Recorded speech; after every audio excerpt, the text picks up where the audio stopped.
You're listening to the ESO Network, your station for all things geek. Ian, look at this. What, it's a police box. What on earth is he doing here? I mean, these things are usually on the street. I feel it. Feel it, you feel it? Faint vibration.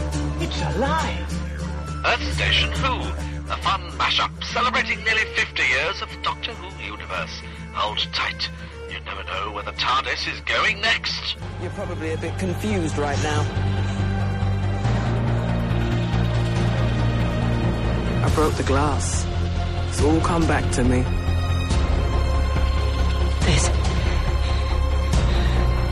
What is this? That's my ship.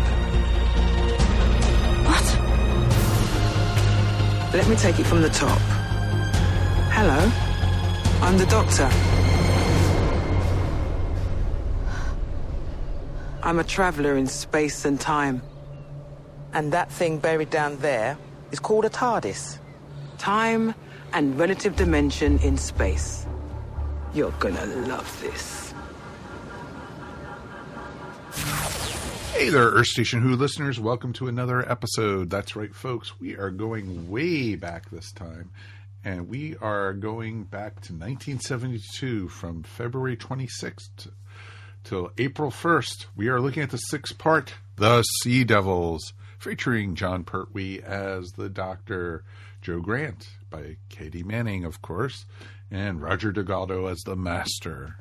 It was a real interesting storyline, and we're going to have a lot of fun talking all about it tonight. So we definitely would love to hear from you guys. Feedback at earthstationwho.com. Let us know what you guys thought. Did you like it? Did you not? Please let us know. We definitely want to hear from you guys. But of course, before we get started, let's welcome our co-host for this evening. Of course, the lovely and talented Mary Ogle.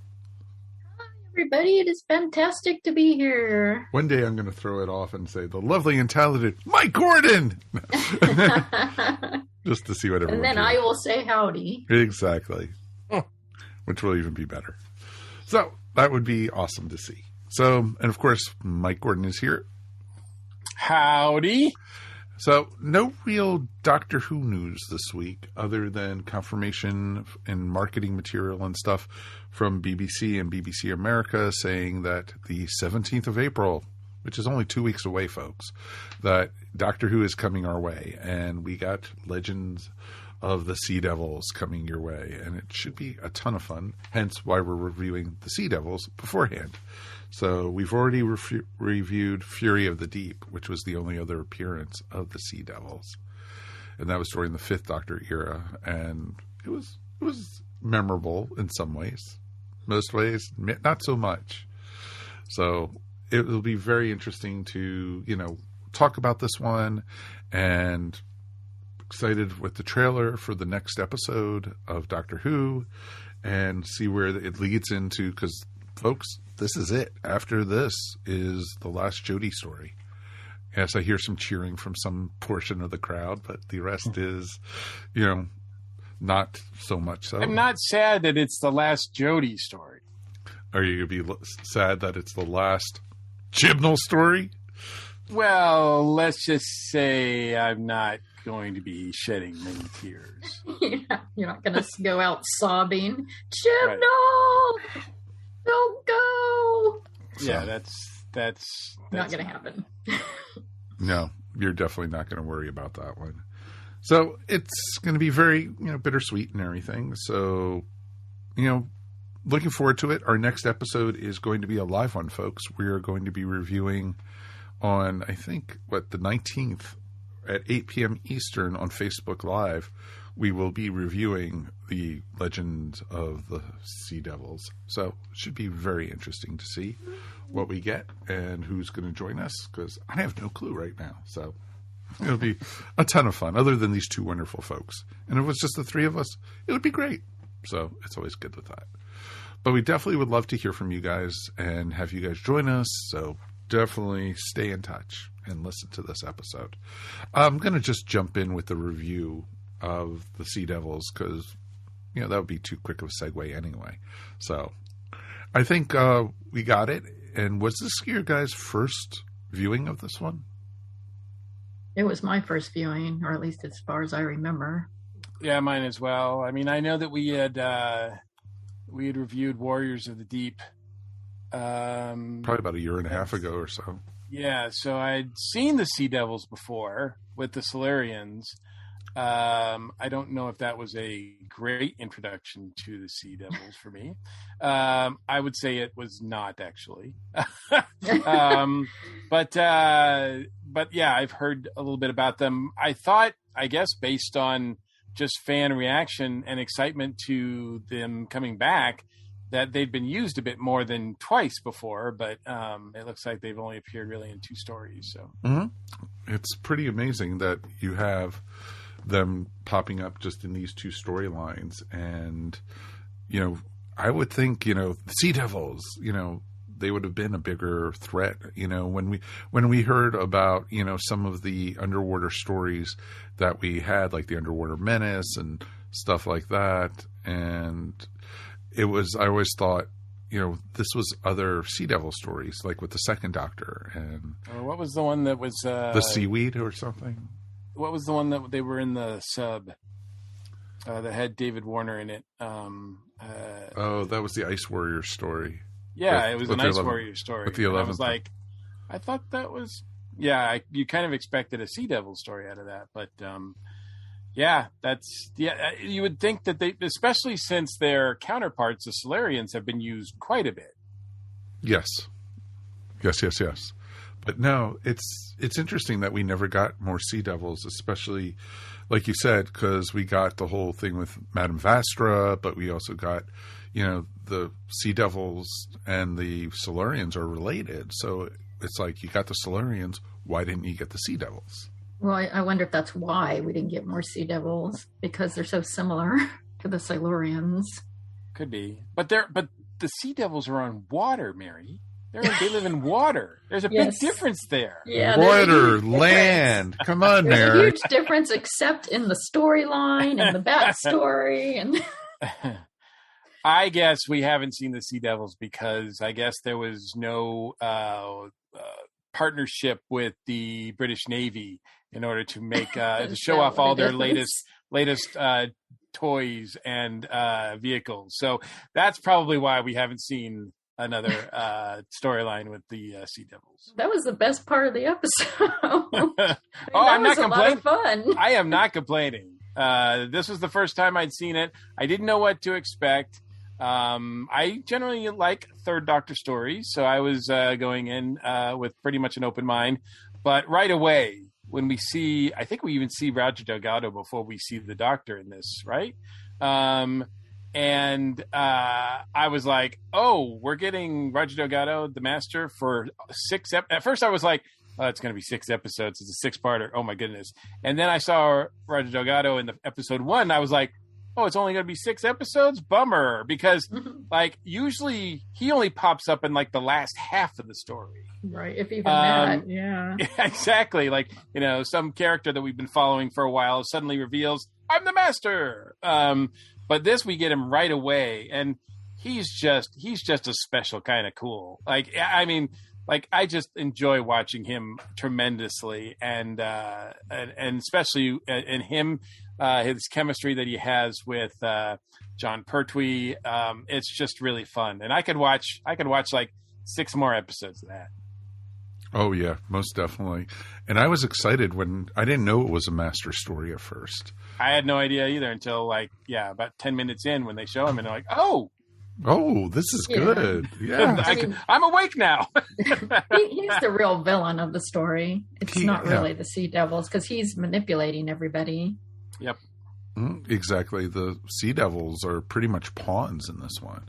Right. And it was just really interesting to see them, attacking another base under siege, of course, but, Literally. Yeah, literally. And it was interesting, you got to see Pertwee, of course, play with all the toys that he could play with, from stealing the boat and, at the beginning, and then, all the other things he was doing. It was fun. And it was a good Third Doctor story. this is, you could say this is like the inception of like base under siege stories, because there are multiple bases under multiple sieges. Like it's just like, it's like siege after siege after siege on base after base after base, and it's like, okay, this is pretty fun. Mm-hmm. Exactly. It felt like almost like I almost expected in some parts, okay, when's James Bond going to be jumping into it? Or, you know, it's very James Bond. I mean, it's John Pertwee, so of course he's the James Bond doctor. Mm-hmm. Yeah, I was thinking it's funny that it has third Doctor, especially Earthbound third Doctors, have such a different feel from the rest of the series. I mean, I love them. I really enjoy them, but and I'm not saying he doesn't come across as the Doctor. He definitely does, but they have a very different feel. I mean, he's punching people, chopping them down, pushing them away. You know, he's very active in a way that a lot of the other Doctors aren't. And I'm so used to him being Earthbound that when he first, meets up with the Master in prison, and he says he's calling stopping by just to check up on him, and the Master kind of calls him on it. He's like, "You just want to find out where my TARDIS is so you can escape this planet," and the third Doctor's like, "No, not really." I have no idea what you're talking about. And yeah, you kind of forget that, especially for that first season with John Pertwee. All he wanted to do was get out of town. I think that was less so with Joe, at least the first little bit with Joe. But yeah, so he's looking to get out of there, and you kind of forget about that. Mm-hmm. It was interesting too because when they went to the prison where the Master was being held, and they were showing the Doctor, "Oh, nobody here could be hypnotized. We're all programmed not to," and then of course they've all been working for the Master all along. Right? They're all hypnotized. Exactly. They're just been told not to pretend not to be hypnotized. Exactly. And that was the funny. jailer is not the brightest bear ever to walk the forest path anyway. Oh, well, he got what he deserved, It is interesting. He goes to see him here, and you kind of get the impression that, because we're watching these out of order, but you kind of get the impression that he was just captured, the Master was just captured in the last story, but at least if this is, going linear fashion the way that they're released, I mean, there's a few stories back. I think the demons is the last time that they encounter the Master and they capture him. So that's quite a number of stories back. So he's been in that prison for a little while. Yes. Yeah, but I bet he took control about 5 seconds after he got there. Oh, sure. Yeah, I mean, he's pretty rusty. I mean, almost everybody he tries to hypnotize in this are like, yeah, no, it's not working. Not working. Sorry. He ends up having to hit them as well.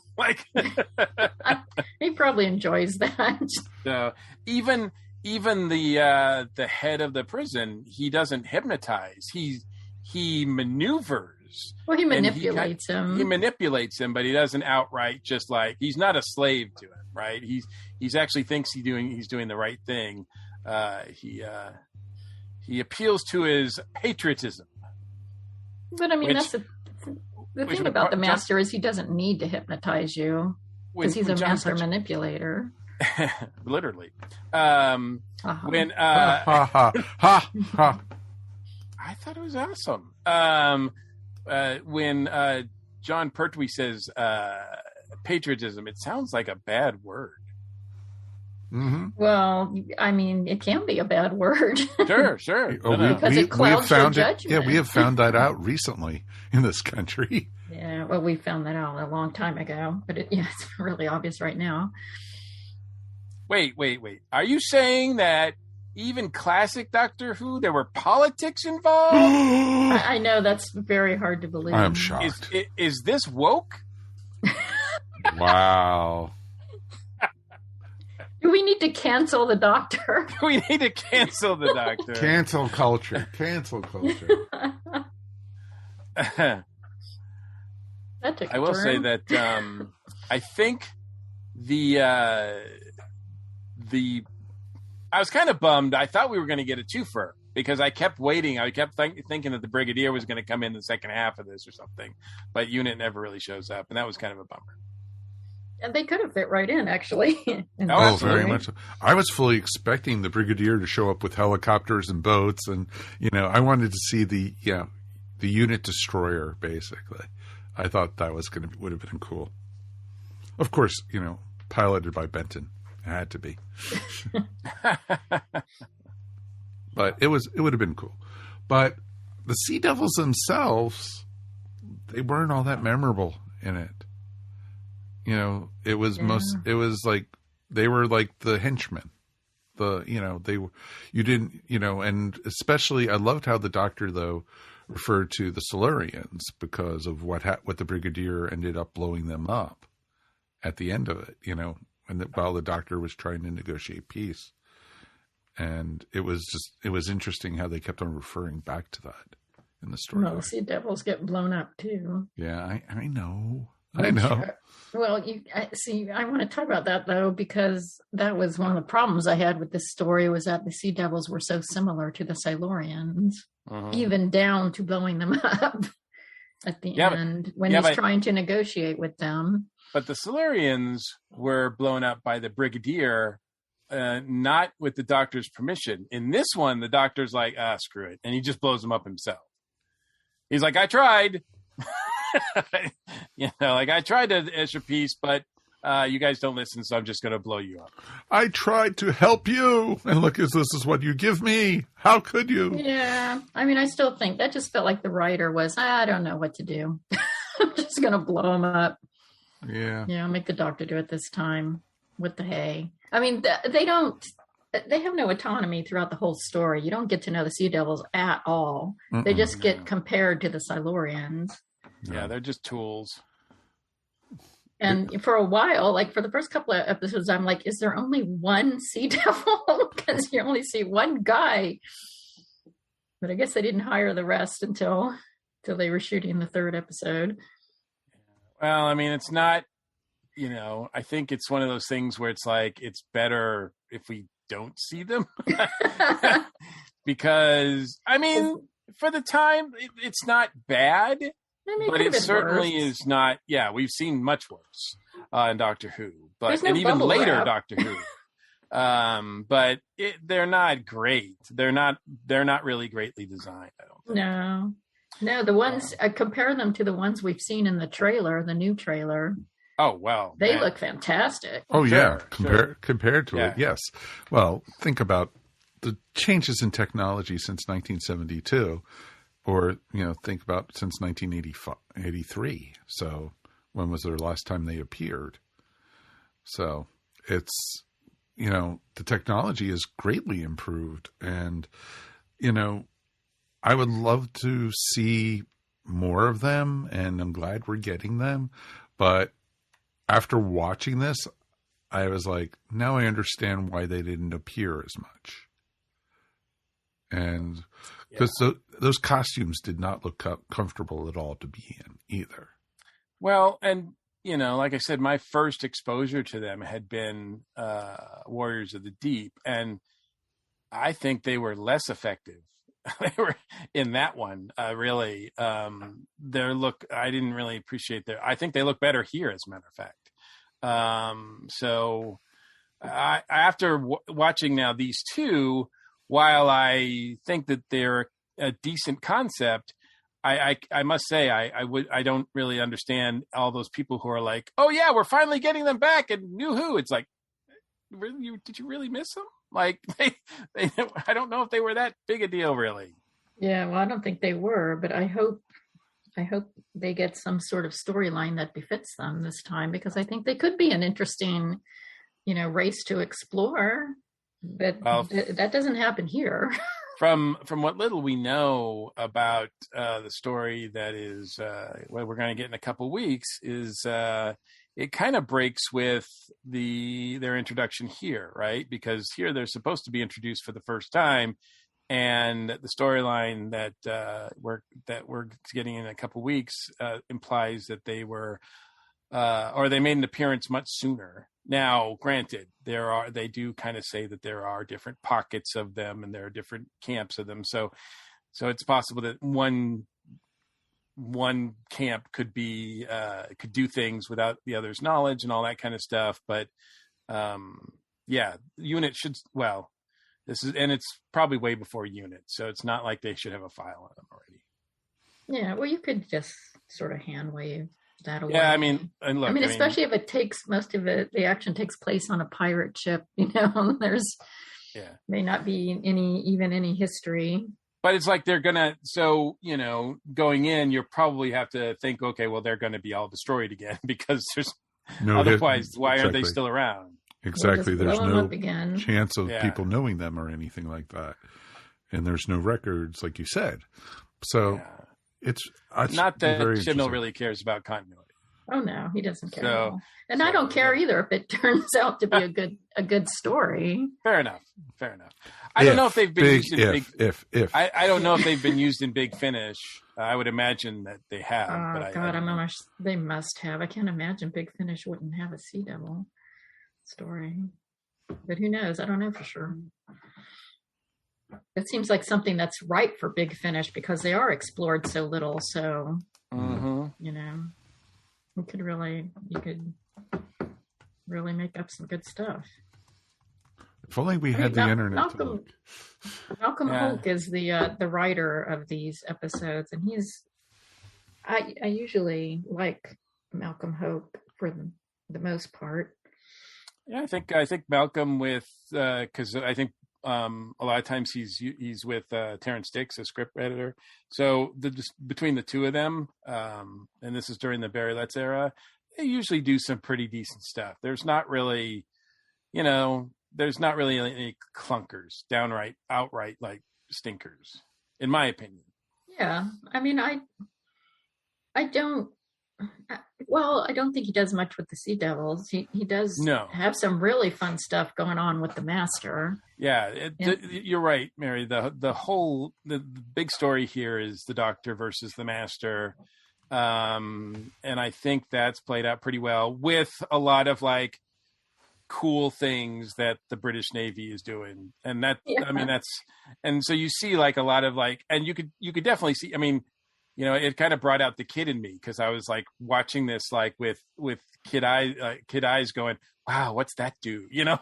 Oh, is that real? Like, jet skis and hovercraft and all that stuff was pretty new at the time for, I still like seeing jet skis. So yeah, well, that part was really fun. I enjoyed that too. There's lots of gadgets in here. Even the gadget that the Master builds, the little machine, that's pretty fun. As far as that goes, I thought those parts were great. And Jo actually gets to do a lot. Oh, in very this much episode. so. She rescues the Doctor a couple of times. Mm-hmm. Yep. And I loved it, even in the first episode when Jo was like, showing up with the Doctor's badge because the Doctor doesn't have time for badges and everything. He doesn't need no stinking badge. Exactly. He'll just eat your sandwiches. Exactly. The more I see Jo Grant stories, the more I have to give her, the more I'm impressed by her. Because the first few stories that we saw, or that I was exposed to anyway, she was, how did one of our co-hosts put it? Just a big ball of hair? Big bag of hair? Big dumb bag ball. Something like that, yeah, right? Something like that. And I didn't disagree because she was just kind of there. She wasn't very intelligent. She didn't really add much. She got in trouble a lot. Like she just got captured a lot and all that kind of stuff.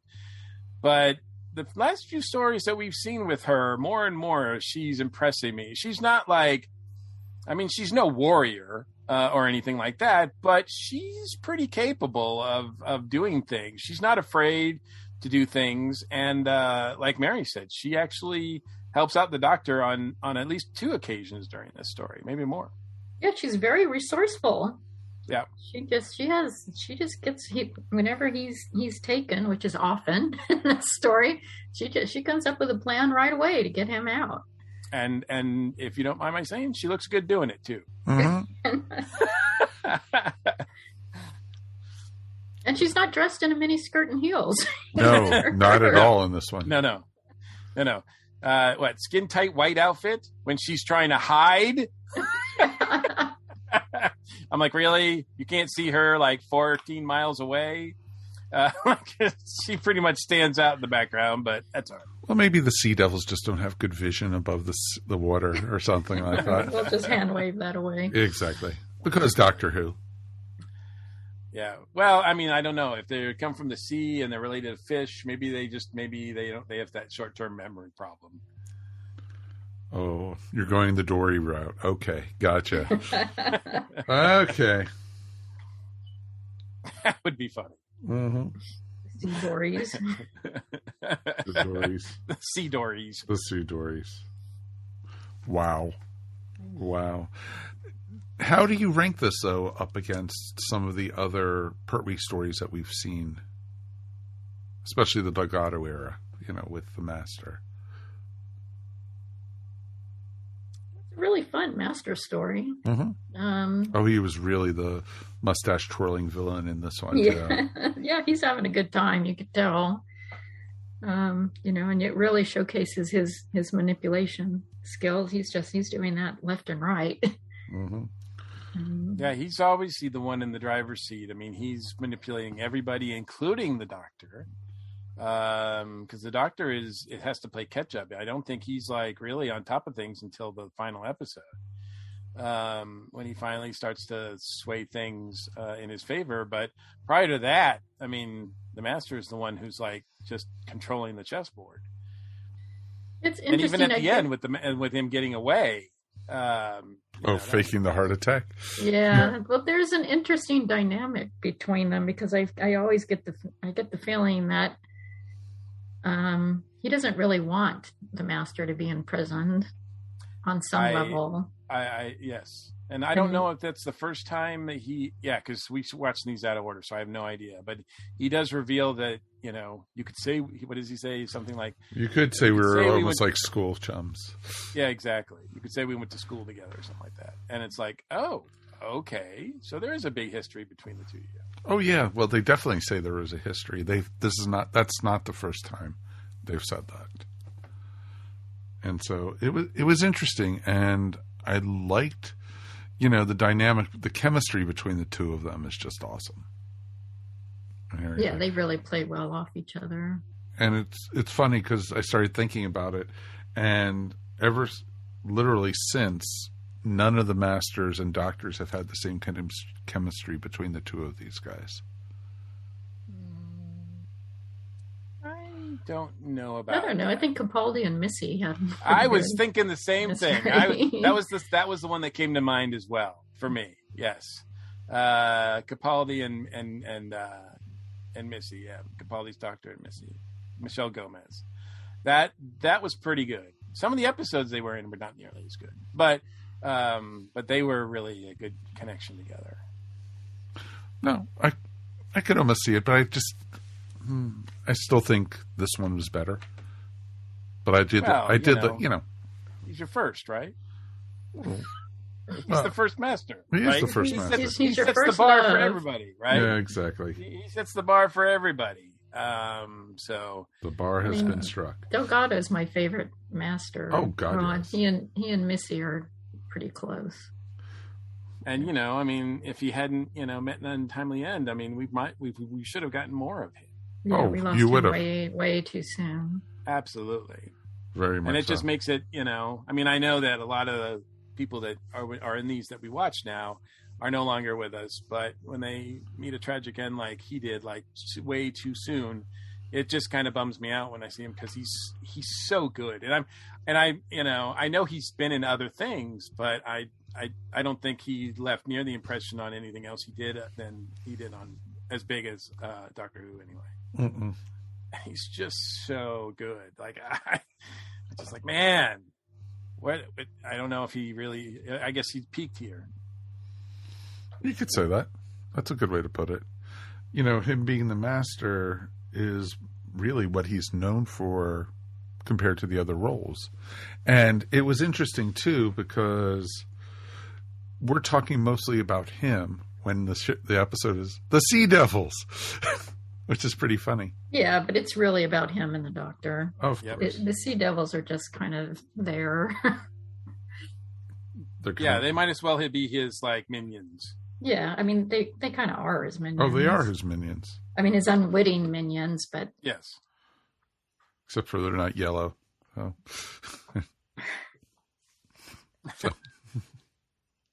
But yeah, it was interesting too, because I liked all the different interactions. I did like, the different Pertwee moments, but the problem was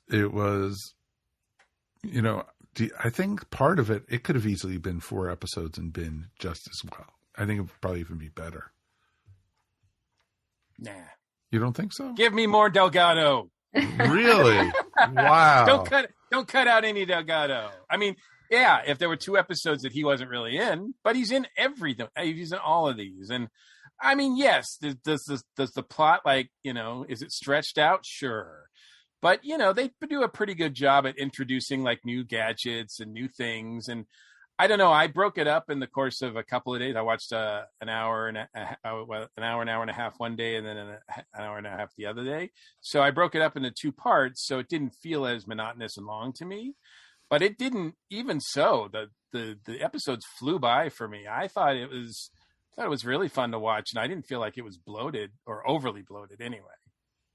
I mean, I think you could have told the story in 4 episodes, but I didn't really care because, like Mike's saying, it was just so much fun to watch them running around and getting in their little vehicles, and just everybody seems to be having a great time. So it was just fun to watch. Yeah. So what if they're like, what if you're watching the Doctor getting this like mammoth, like, what did they call that thing? The thing that's going to lower him to the sea base. Oh, the bell, the diving bell. The diving bell? The diving bell? Yeah. Like, and I have, I've never seen anything like that before. And I'm just like fascinated by that. I was like, is this directed by James Cameron? So yeah, they spend like 20 minutes on that in 2 episodes. And I'm like, I don't care because it's fascinating. When they hop on, when they hop on the hoverboard, the hover ship or whatever, the hovercraft. Thank you. That's pretty cool looking. And I was like, can we go on that? Yes, you can actually.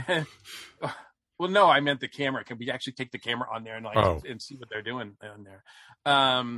And likewise, the jet skis, when they're on the jet skis, it's pretty fun too. Like all that stuff kept me interested. And yes, the plot is only like, that's only like an hour. You could wrap that up, but the rest of it, I mean, because you could cut out all the stuff that takes place on the naval base, and with the government official who comes in, who, like, I don't know if it's the same guy because it's been a while, but this story happens a few stories after Day of the Daleks. Right. Which I know we haven't reviewed yet, but I have seen that one. And there's a lot of government, like the Third Doctor butts head with a lot of government guys in that one too.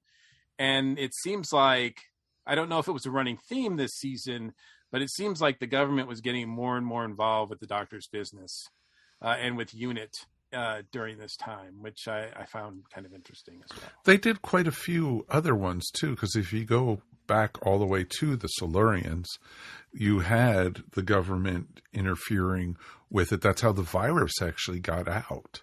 That started destroying everyone. Right. So that the Silurians, and of course, many people, it was an early version of COVID. That's how it happened.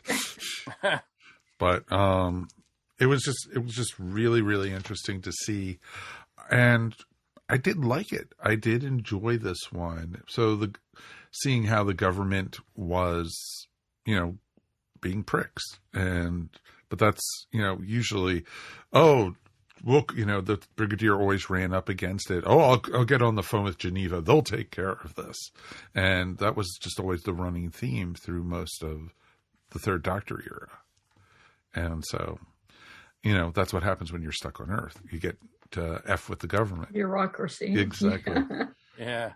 Exactly. Yeah, idiots from the government. But I kept thinking of, it really reminded me of the Lord of the Rings scene where Denethor is eating while he's sending his son out to basically die. That's true. That's very true. And I mean, this guy was doing the same thing. He's sitting there eating, talking about how great the food is, asking for more food while he's planning to start a war. Let loose the dogs of war, right? Mm-hmm. I think he says that at one point. Let loose the dogs and all that. Now pass me the cucumber sandwiches. All right. So we're going around. Should we give any final thoughts before we rate this one? Well, I mean, we can't talk about this without talking about the masterful use of Akeda! I love how he has to like yell it every time he uses it. Yes, he has to announce it. He's like, Akeda! Akeda! What did you think of the music? Oh, the syntho music? Oh my God. I hated the music. It's pretty bad. It's like, yeah, that good call on that, Mary, because that did get annoying. Because I was like that. I felt their Sea Devil's pain when they were all like covering their little gill ears or whatever at the tone, and I'm like, yeah, that's what we've been putting up with for like 4 episodes. I mean, oh man, it's very intrusive.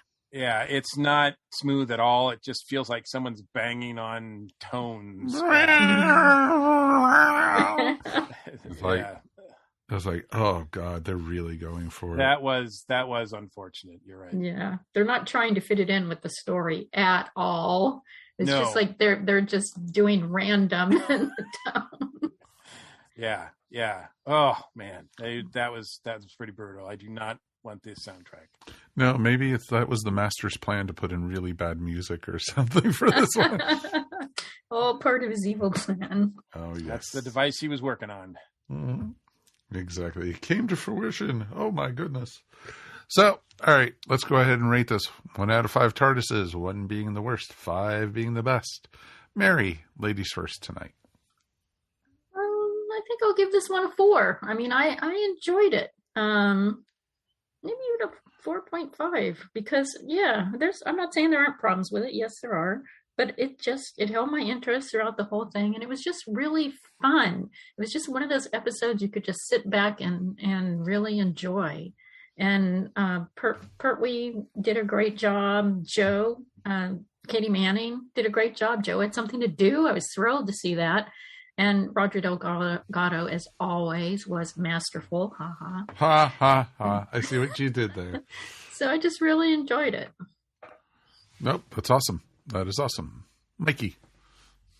Yeah, I agree. I'm going to give it a 4. I don't think I go as 4.5, but I because there are some really better stories out there. But and I have to give the Ducks some points because really the Sea Devils, they should have done something a little bit more interesting. They should have just not been fodder for literally for the cannon, the naval cannons. And the triangle thing was a kind of cool concept, but they didn't really explore that very well. So I think they dropped the ball on a couple things, but it was a fun story. A rewatch factor is completely here. I would rewatch this tomorrow, really. And I'd also recommend it. Like, if someone was new to Doctor Who, I could pop this in and be like, hey, what do you think? I wouldn't have any hesitation to show them this because I think it's a fun story. It's what, and I think, not to get on this horse again, but if the story is suffering, if the story's not completely there, then have fun with it. And it seems like sometimes that's been lacking from New Who. Maybe since the beginning, really. I can see that. Is the fun factor. Sometimes I think it takes itself too seriously. And I'll say even that was through the Moffat era. Yeah, and this definitely brought the fun back. And, this whole era is fun. And, Pertwee making the faces and Pertwee, getting wrapped up in the tentacle monsters or whatever. It's always great to see. And it was fun. So definitely, I'm going to give this. The stuff was the sandwiches. Like, so he steals Joe's sandwich, but he also in the middle of fighting the master, he's like, I need some energy. And he starts munching on his sandwich during the sword fight. I'm like, Pertwee's just having a blast. Yeah, he's obviously really enjoying it. And it's cool because I didn't feel like he was playing to the kids with the humor. And no, that was part of the cool thing with it. So I'm going to give this one, I'm going to do a solid 4. Definitely a 4. I enjoyed it. I thought it moved very quickly. And for 6 episodes, you know, I'm never a big fan of the 6-episode ones, but it was fun. That's all I'll say. Yeah. So it was cool. We definitely would love to hear from you guys at home. Feedback at earthstationwho.com. And definitely let us know what your guys' thoughts were on this one. All right, guys. Time to wrap up already. This was a quick one compared to the episode we just watched. So thank you guys for listening at home. We will be back in 2 weeks. And like we said, on the 19th of April, on Tuesday night, we will be New Who, and we'll be doing Facebook Live. So definitely join us for that. And of course, thank you for subscribing. Thank you, Mary. Thank you. What a fun episode to talk about. And you want to promote your stuff? You can find me at maryogle.com or on Etsy at eVision Arts. Awesome. And Mr. Mike. As always, it's my pleasure. Thank you for everyone to listen. Thank you guys for being here with me and always giving me an outlet to talk about one of my favorite shows. This is awesome. Legends of the Sea Devils coming soon, sooner than you think. And then we go into a very long break of Doctor Who. So thank you guys. We will talk to you soon. Be well, hug your loved ones, and stay in touch. We'll see you soon. Peace. And we're done. Boom. Akira! You have been listening to Earth Station Who, a bi-weekly pop culture podcast dedicated to all things Doctor Who, featuring talents from across the universe. All topics on the show are the sole opinions of the individual and are used for entertainment value alone. You subscribe to our podcast up on iTunes, Stitcher, or follow our blog at www.esopodcast.com. You can also follow us up on Facebook, Twitter, or Google+. If you enjoyed the show, please leave feedback up on iTunes.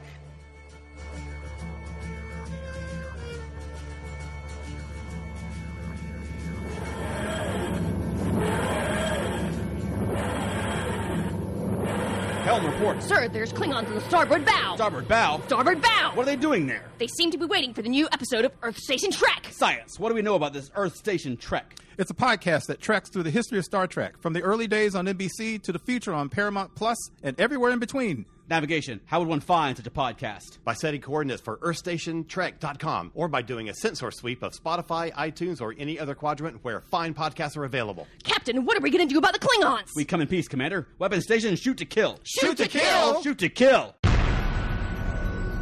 This has been a broadcast of the ESO Network. Be part of the crew and help support our shows by donating to our ESO Patreon or by shopping at the TeePublic store, which can all be found at www.esonetwork.com. The ESO Network, your station for all things geek.